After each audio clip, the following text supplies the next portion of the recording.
but I'd saved their poetry, and Ron had all the baseball information. The Temple kids made possible the first baseball team at our little alternative school.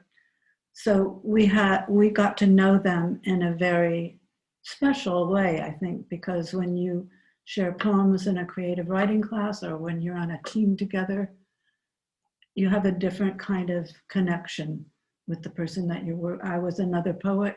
He was helping them play baseball. And the Temple kids lived a pretty structured, strict kind of life in the Temple. And I think that coming to our little public alternative school with a very free atmosphere was kind of a relief for them, even though we didn't know they were still under strict rules from the church as to what they could and could not say and do. Probably most of you have heard of Jonestown and know that 918 people died in a faraway jungle in Guyana, a tiny country tucked between Venezuela and Brazil in 1978, November 18th, 1978.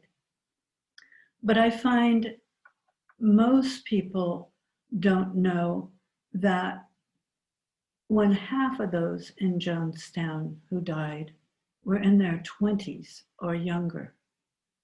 1/3 were under 18, like our students, just children, which is why it is no longer called a mass suicide, because by that time, it had become a jungle prison camp. They had been fed fake and very frightening news about what the rest of the world thought of them and what would happen if they tried to leave, and what was going to happen now anyway to the children, especially after Congressman Ryan was killed, and that the children would probably be taken, maybe tortured, probably killed. They were exhausted. He worked them hard. They were under terrible threat of punishments that really did happen. And then he ordered the babies killed first. So what parent would want to live after seeing that?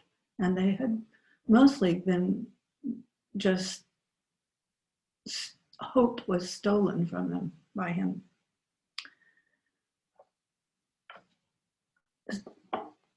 It is not a mass suicide as was first reported. Now they are more properly called murder suicides, or some people call it a massacre, which I would not disagree with. I'd like to read you what Herb Cole, the famous author of 36 Children, about his classroom in Harlem, and who's written about 30 other books and is a very well-known, famous, revered educator and alternative school movement inspirer, as he started a school called Other Ways here in Berkeley back in the 60s. Herb says, this book teaches us not to forget, but instead to bear witness to these interrupted lives and to honor them, and by doing so, to honor other victims of human aberrations and crimes. And in that way, we may be able to redeem some modicum of love, the driving force of what is best in ourselves, from the slough of despair created by so many terminated lives. And Ron and I hope that that's what the book does, to honor not only these kids, wonderful kids, but other people who've had their lives taken from them in that way. And so many of them have been young people. In 1976, Jim Jones sent almost all of the Temple teenagers from the San Francisco church about 80 to 100 of them to the very small public alternative school where we taught, Opportunity 2. They came in small groups because there just wasn't enough personnel. There were only 15 teachers there to handle such a huge number. And that had been against our protocol because the school had been originally designed for kids that weren't making it in school, who had problems at home, who were in danger of dropping out.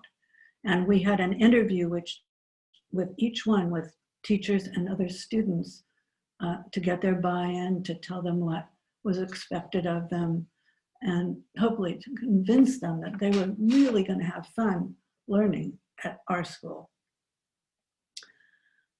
But by the time the kids started coming into the classes, we kind of decided, oh, well, maybe that was okay, because the Temple kids added so much to our classes. They were there every day. They did their homework.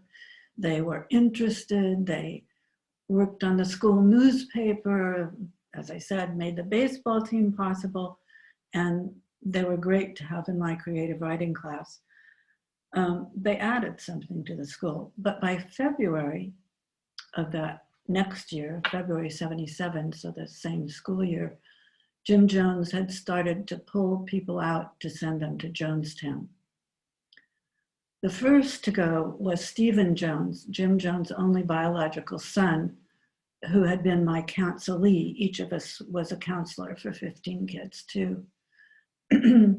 Probably because Jones feared that Stephen would become a defector too. There'd always been tension between the two since he was a child, but in his teenage years, he started seeing more, understanding more of what his father was doing, and his rebellion was more in the open. So I'm sure Jones didn't want it known to the public that his son had defected from the church. Other than that, well, he was in the school when the kids first came in. He was honored about town. He was in the newspapers as a good guy. People knew about this new minister and how wonderful his church was and what great works in the community his people did. Then, as the spring went on, more and more kids were taken out. Most of the baseball team, especially Tim Jones, an adopted son of Jones, who could have been a professional pitcher and was really making the little team go places. And over the summer, there was a huge exodus, a secret exodus. Usually at night, people were put on buses and shipped off to Jonestown. Sometimes didn't even tell family members that they were going to be gone. And that's when the New West magazine expose came out and people began to learn the truth about what went on behind closed doors. When we came back in the fall, most of the Temple kids were gone. I'm going to tell you today about 5 of the kids that I came to know, because I think in that way you can see more about what led people to the church and also how people were deceived, and a little bit about what Jonestown was like. Joyce, who is this girl on the cover in the bottom row, was in my creative writing class. She used to bring me little bundles of her poems after school. She was a good poet, and she was really serious about being a poet.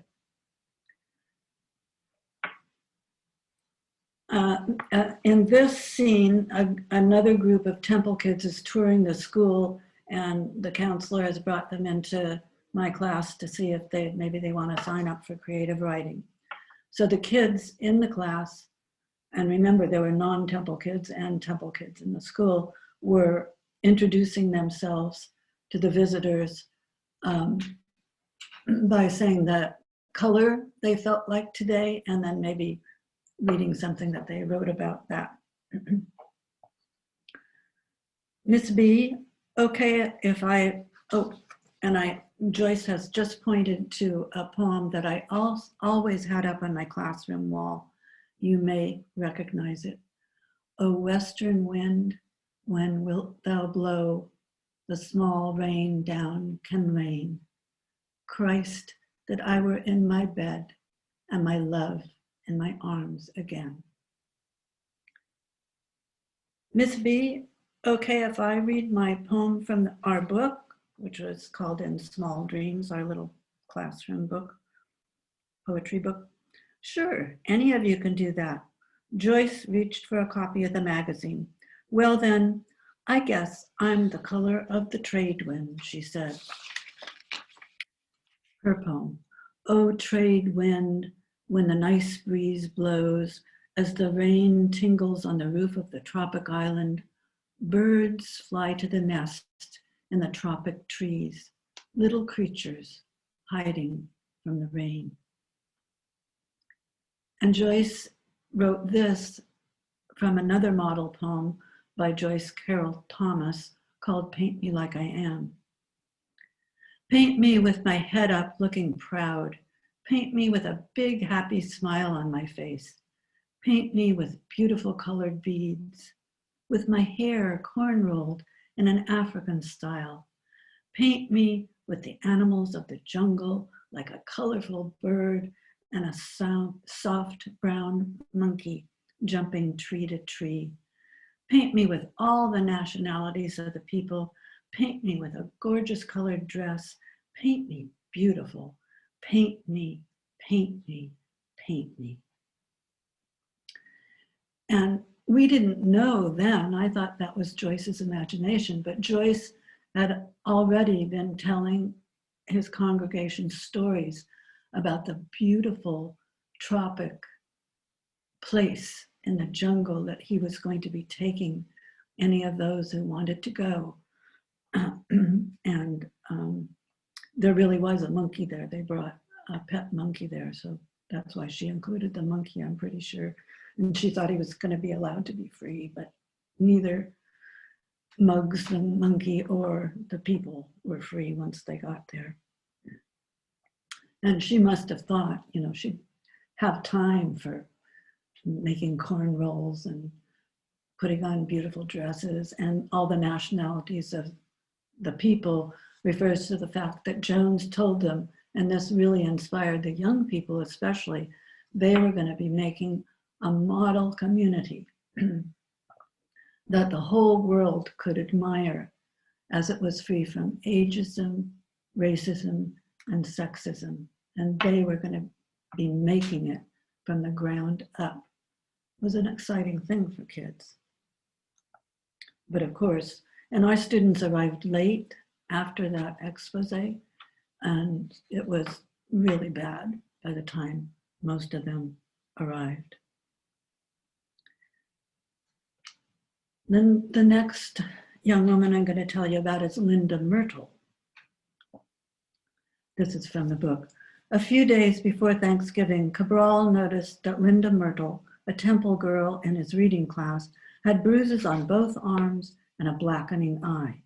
Linda, who was white, sported a fro like Tim Jones, although hers was light brown with slightly ragged curls framing her open face and square jaws. And in those days, I don't know if it's true in classrooms anymore, but a lot of the white boys wanted to be more cool and have an afro, and girls who liked them would do them the favor of giving them a perm. So that happened quite, and often in your class you'd see girls combing boys' hair, and they would come in with fancy hairdos that some girl had given them. Jones thought that was a terrible thing, tried to stamp it out in Jonestown, but didn't quite manage.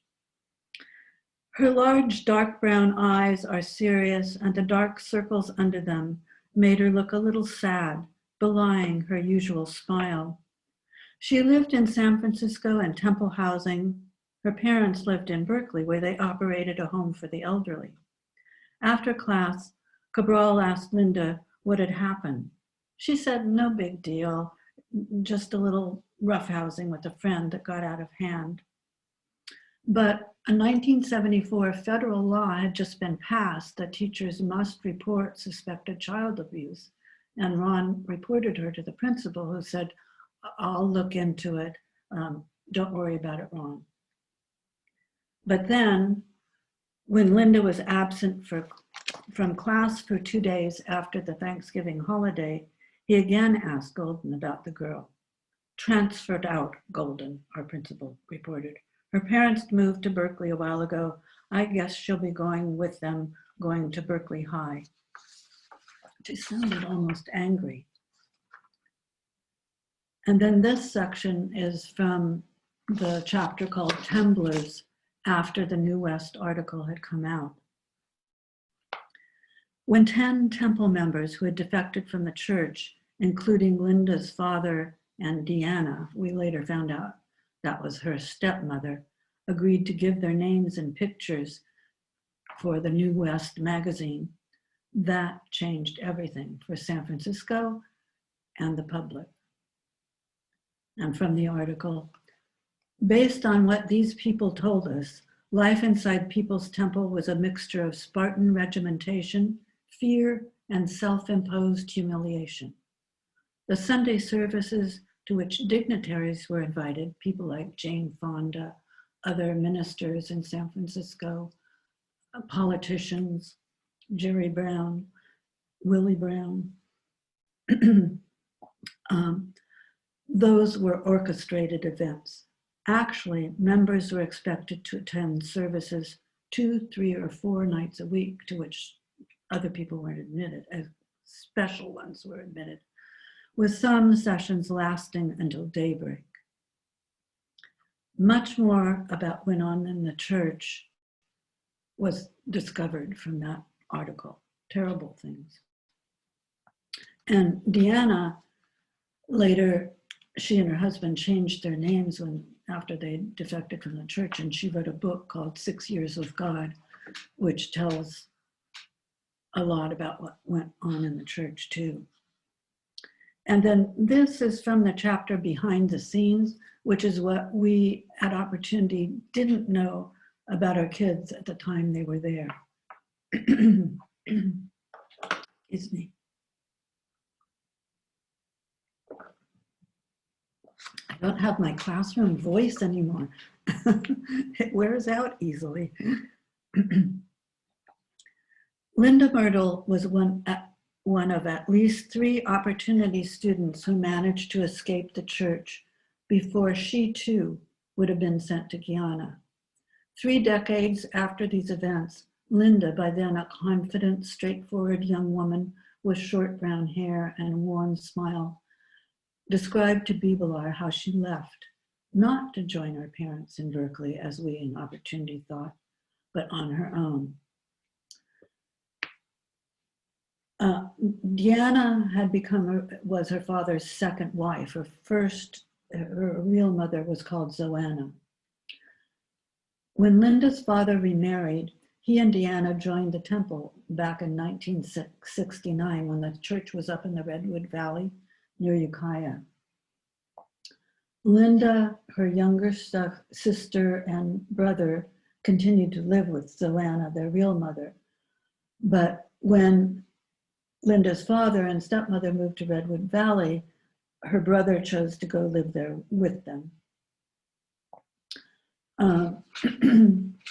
And then Linda, of course, had been left behind when her parents defected, but they didn't tell Linda. They just kind of disappeared out of her life. They weren't showing up at the church services anymore. And then she found out, and she was very hurt.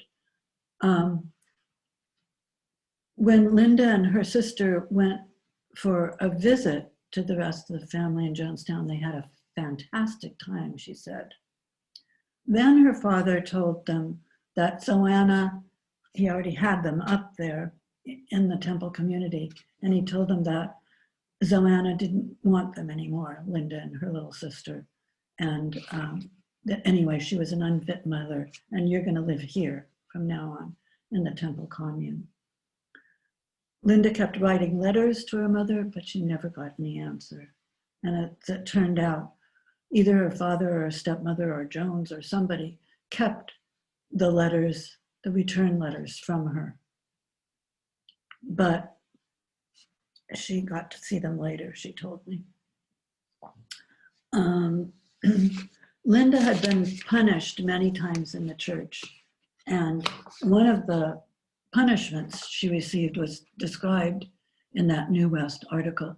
She was beaten with what Jones, in a terrible joke, called the Board of Education, which was used to punish kids. She was beaten so badly that she has problems to this day from that, physical problems. After she discovered her parents had left the church, Linda, who had been living in a commune then, was a church commune.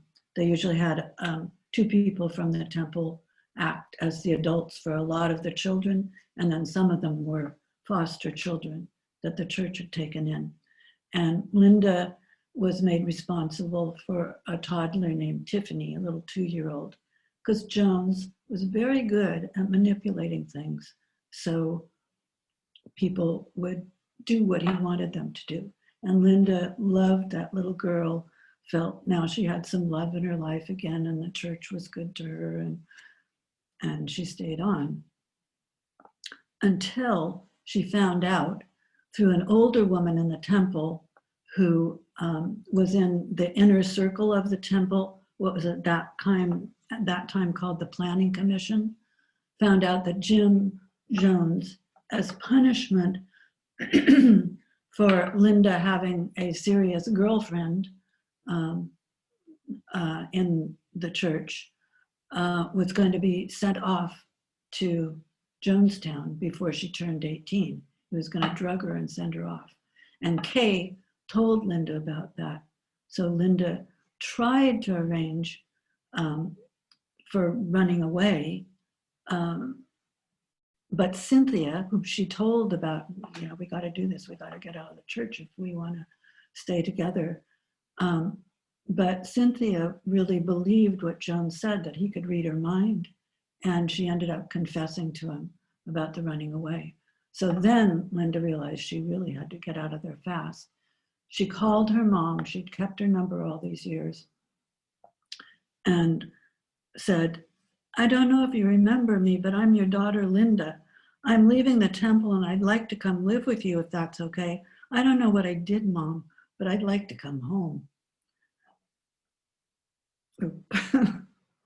I cry easily. I did in front of my classes. Every time I read something sad from literature, but they were very understanding about it. And her mom said, oh, honey, you don't know how long I've waited for this phone call. And so Linda did move in. She managed to jump off the fire escape where she was hiding, and her mom drove up and they drove out, and she took care of her mom in her old age until she died. And her mom was really happy to have her around, and Linda was happy to be there. But of course, she still missed Cynthia and Tiffany. And then when the news came out about the deaths, she was devastated, because the list came out of the deaths in Jonestown, kind of some at a time. But Cynthia and Tiffany were on the very first list of those who had been identified by Tim Jones, our student. He was the one who was sent into Jonestown to do that. And Linda tried to live with that, but she couldn't sleep. She woke up with nightmares. She woke up screaming. And she finally decided she didn't want to live anymore. She drove to Fort Cronkite and was just going to swim as far out as she could, thinking that everybody would think it was a drowning, a mistake. But she couldn't do it. She turned around. She realized what it would do to her mother and other people who loved her. And she swam back in. And she says that for the survivors, some of them managed to live in the New World and live their lives, and some of them are stuck back in Jonestown, and they really never make it out, as she didn't in her nightmares, including Tim Jones, who died too young with 3 children, and I think he was never able to leave Jonestown behind. Imagine being, you might even have seen pictures of a young man holding his hat over his face in the jungle trying to identify bodies because they decomposed very rapidly in the jungle. And he was pointing out all the people he loved who had died, including a little girl that he had adopted that he loved very dearly, and his first wife. And Linda says that her rule for life now, she won't have anything to do with organized religion or walk into a church, but she says she has her own philosophy, religion, and it's walk gently, be as peaceful as you can.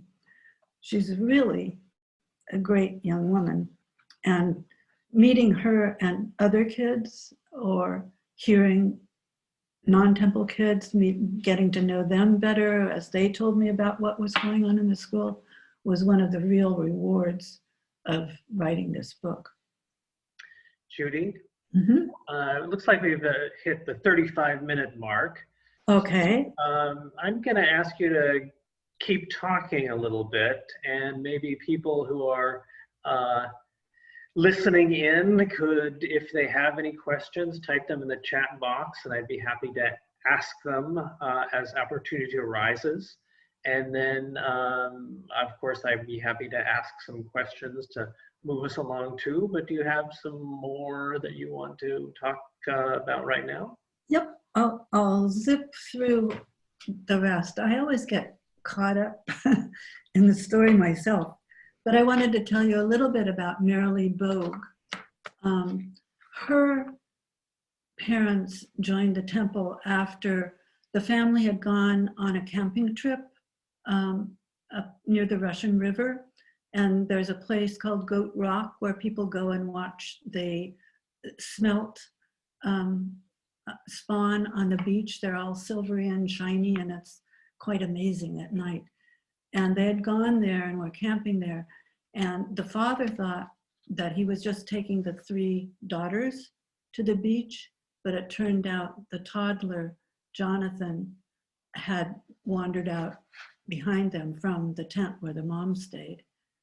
And when they got back to the tent, they realized Jonathan wasn't anywhere.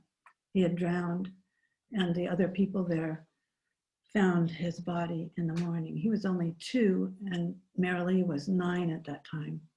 So James Bogue, the father, did everything he could to try to communicate with that boy he lost. He went to clairvoyance, he went to a Buddhist priest, he learned about ESP, and then he heard about Jim Jones, who claimed he could do things like that. And the whole family joined the church.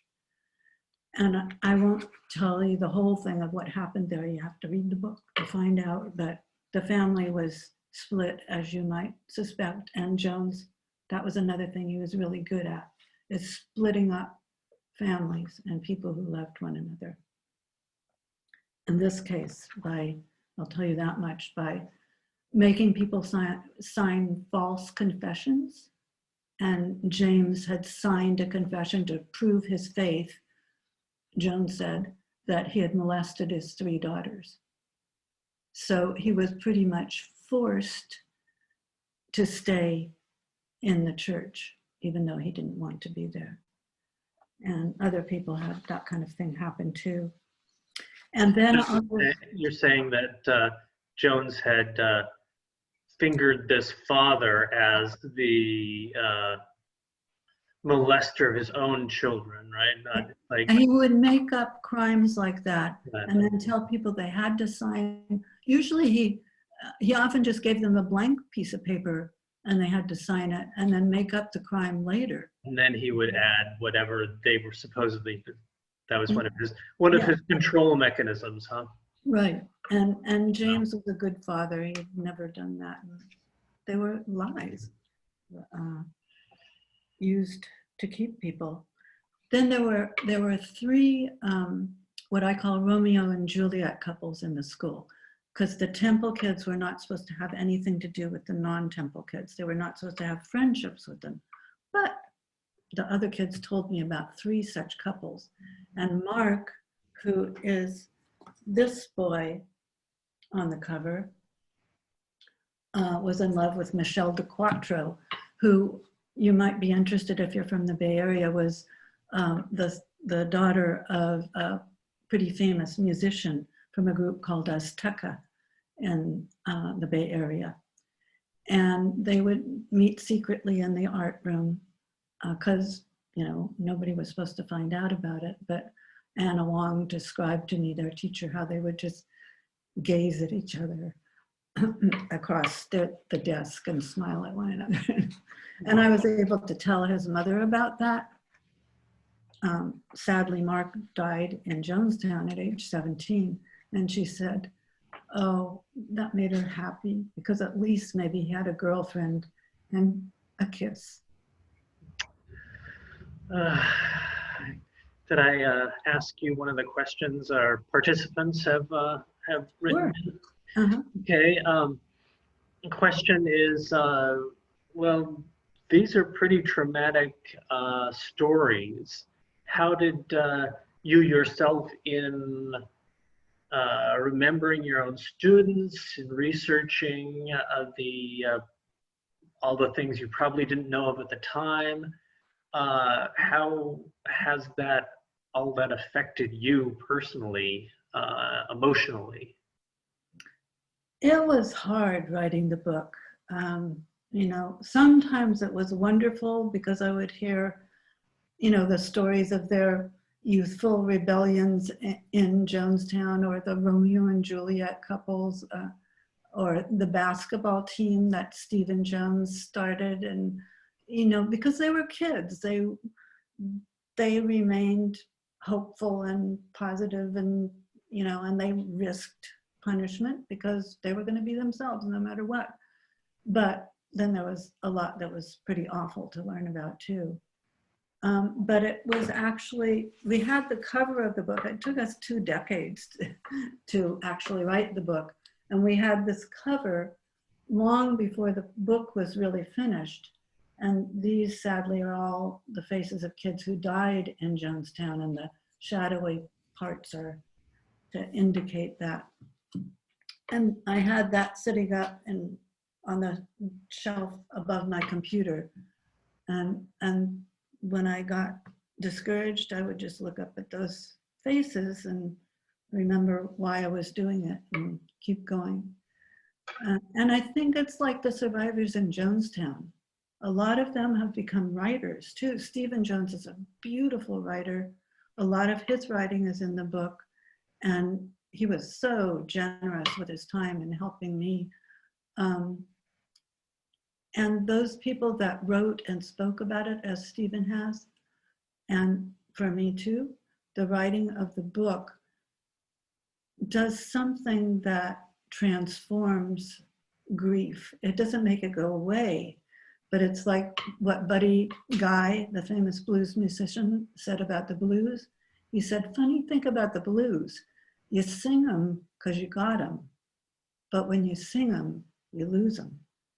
And there really is something to that, and I feel so happy now that I have completed this book. I thought it would never happen for a while there, but it's out in the world, and 2 years since its publication. I mean, people still are interested in it and are going to things like this and finding out more about those kids, and their stories are out in the world and their poems are out there. And another question that we have here is, it looks like it's about sources, particularly the New West article, which is, you say, the expose that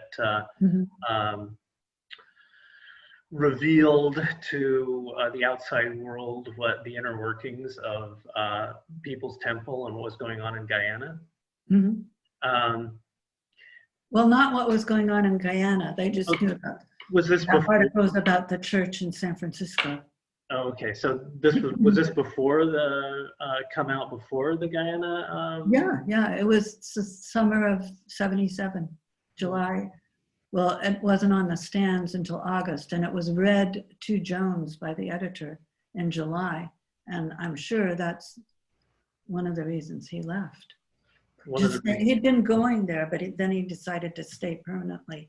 And that's what made things get so awful in Jonestown, because he was there with his manipulations and cruelty. Right. He probably didn't feel like he felt like he was trapped there too, in a sense, probably. Yeah, and he was getting crazier and crazier and more paranoid, taking more drugs, drinking, everything. That's all described in the book too, mostly by Jimmy Jones, his son. Could you talk a little about the sources too, other sources that you used? Or well, there's a huge list of all of our sources in the book. There's many notes and a bibliography and notes about all the things that we took from other places. Actually, I did most of the writing and most of the research too. But among the best books are Seductive Poison, which was written by a young woman who escaped from Jonestown, Deborah Layton. And she was trying to alert the world to what could happen in Jonestown. Sadly, it didn't work, but she wrote the book, which is a really good book, Seductive Poison. She wrote that, I think in the 70s, she wrote it. No, it must have been after that. But anyway, not terribly long after Jonestown. And then there's a book called 1,000 Lives by Julia Shears, who lives here in Berkeley, and it was a national bestseller. She had a similar kind of situation, being sent off with her brother to a conservative Christian reform camp because they weren't being good enough.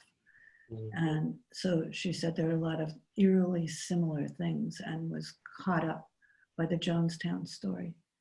Tim Reiterman wrote the very best, most comprehensive book, and his book is called Raven, The Untold Story of the Reverend Jim Jones and His People.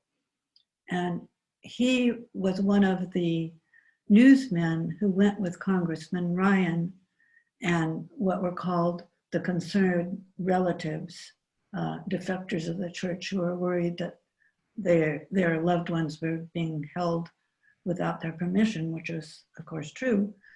And he was badly injured. He's lucky to have lived on the tarmac when the ambush happened when Ryan was killed, too. And he interviewed people right after the event, all the survivors, and of course he'd been there in Jonestown and talked to Jones at the very end there. So it's a good book for both. And he always wants you to say his co-writer, John Jacobs, died of cancer, but they wrote the book together. But Tim was the one that went to Jonestown. And he was the one that said, when I showed him what Ron and I first had, which was stories of the baseball team and poems by the kids and little memories about them. And he said, Judy, you have to make it into a story. So and he came to the book launch, he's a pretty famous guy. I was so honored. So did Stephen, so did a lot of the survivors. That was a very special moment. I had one more question here from the chat, and the person is asking, do you know when Jonestown started? About 1974, he sent a group of about 50. A lot of the people in his church had come from Indiana, where they'd been farmers or mechanics or carpenters or very skilled people. And so he sent some of those people who knew about machinery and building and farming and he sent them off first. And that was apparently, Stephen told me, a really nice time in Jonestown. Yeah, it was hard work all day, but they would get together and play games, and they didn't have to listen to Jones's so-called sermons, which were really harangues, and and they were building this place in the middle of the jungle. No. So So you know many of these people. You know many of these people personally that you write about. You really, I've been reading the book, and you bring to life both a time, a place, and people who no longer have an opportunity to speak for themselves. Do you have another student or two you'd like to highlight? let's see, I'll look at the faces. Well, Willie was another really wonderful poet. And you can tell from her smile the kind of person she was. She sadly died there. This is Cornelius Truss, and he and his best buddy, Vance, struck me, as did many of the kids in the temple strike all of us, as kids that were absolutely without prejudice. They didn't seem to see color. And our other kids would gather in little ethnic groups in different places in the small school building. But the temple kids were like one big family. And a lot of the survivors have told me that it was like that. It was kind of wonderful being in a family, having so many good friends. And Vance and Cornelius were in my reading class. Vance was white and Cornelius was black. And the book they chose to read was The Key by Theodore Taylor. It was made into The K, I guess that's how you say it, about a young white boy who is on a sinking ship, and I forget the famous Black actor that plays the man that comes and rescues him. But the little boy has been brought up to be prejudiced and hate Black people, and he doesn't know, because he's been blinded in the wreck, that this nice man who's helping him and saving him and being a good friend to him is Black, until he discovers that later. And Cornelius and Vance thought that was really a great story. Could they read it together, and could they write a letter to Theodore Taylor? That was one of my choices for how you do a book report, but you had to tell the author, quote parts that you liked the best and things like that. It wasn't just, I really liked your book, thank you. And so they did, and Theodore Taylor wrote them back. And that was really neat. And I think Vance was in the church too, but I couldn't find out anything about him. He may be another one who managed to slip out of the church before being sent there. Mondo was on the baseball team. Cindy has a whole essay in the book about the temple that she was obviously told what to say in it, but all the good things she says in it are really true. She just doesn't say any of the bad things in it. And this kid, Rory, he has a poem in the book. He's got such a silly young face, and he was kind of like that, just a goofy, nice kid. And his poem is really good too.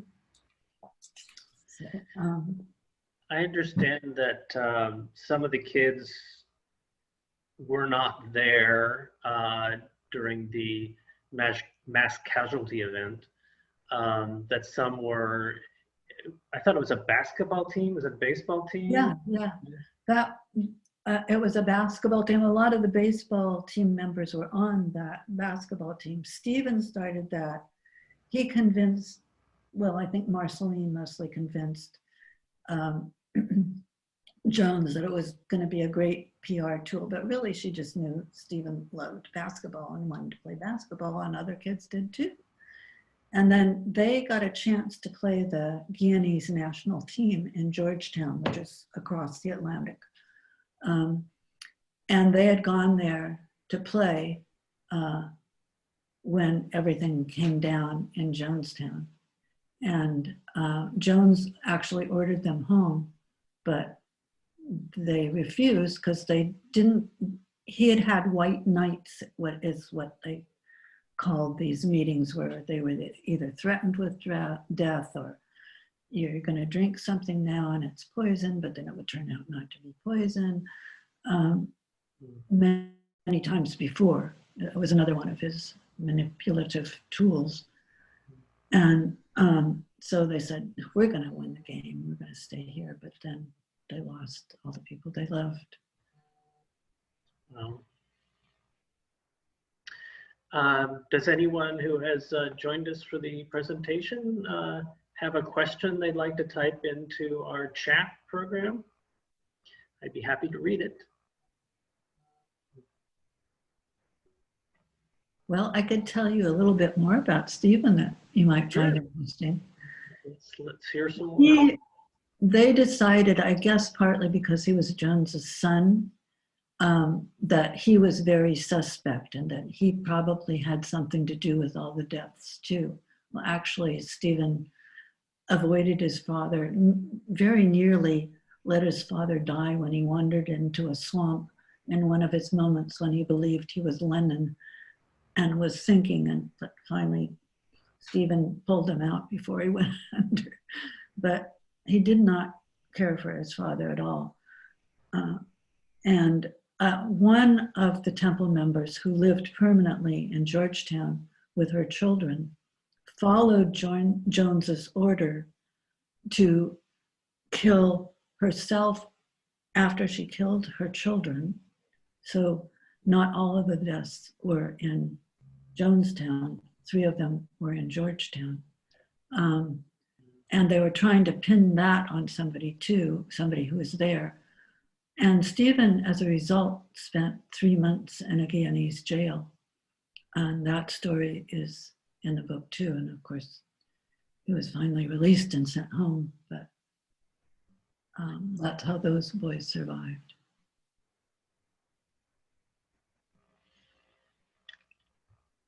That's why Tim was able to go and identify the bodies too, because he was there. They wouldn't let Stephen go. He was in jail. You haven't been down to this area at all, right? No, it was too expensive, and I didn't know.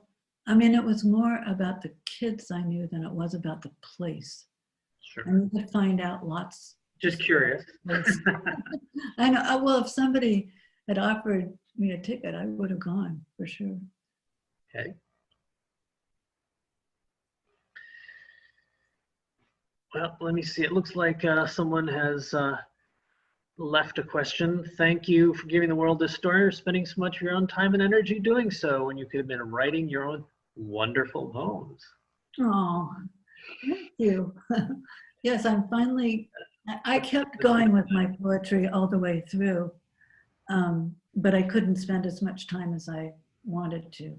And I discovered that your work is not done once the book is published. It's kind of just No, it's not. You totally have to. Yeah, you've done that. You got these awards really for the book. That really took some marketing savvy, or and some good luck. Like one of them that was that Ron and I were named library laureates by the San Francisco Library in 2019, and that's a pretty big honor. I never expected would happen. And then the book won 4 first prizes and 5 other various honors and awards. But then you have to go out and find the contest and enter it, or you can't win the contest. So yeah, I guess so. Yeah, that takes some research and investigation and asking people, and yeah, that's work. Yeah. Well, the whole book was a combination of work, sadness, joy, fun, getting to know people, reconnecting, It was really a journey, but I'm so glad I made that one. Is this the only long prose you've tackled? Or? I tried a novel once, but I didn't think it was very good, so I sort of gave up on that. And I'm never going to write a nonfiction book requiring research again. I don't have enough time left in my life. I can't. But I love poetry. Well, excellent. Thank you so much. It looks like we're coming on 3 o'clock, which is our official end time. If we have any other questions, or if you have anything you would like to add before we sign off. I'd just like to thank all of you for being here, because that's what's important to me, is that more people know the story. So applause to you. Thank you. Thank you so much, Judy. Thank you. And thank you to everyone for coming and attending our Zoom presentation today for, I'm going to hold it up one more time.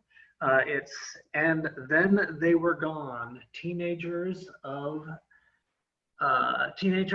People's Temple from High School to Jonestown. The author is Judy Bebelaar, and her co-author is Ron Cabral. They were both high school teachers for a number of the People's Temple kids, and have vivid and lively memories that come back to life in this book. It is available from Berkeley Public Library and is available from bookstores and Amazon and bookshop.org and other places. I don't think it's on bookshop.org, but I'm going to get it on now that I know about that. I looked it up. It was on there, so oh, really? Good. Hopefully you can buy it. Thank you so much, Judy. Thank you. Okay. And that's the conclusion of our program. Bye-bye, everyone. Bye-bye.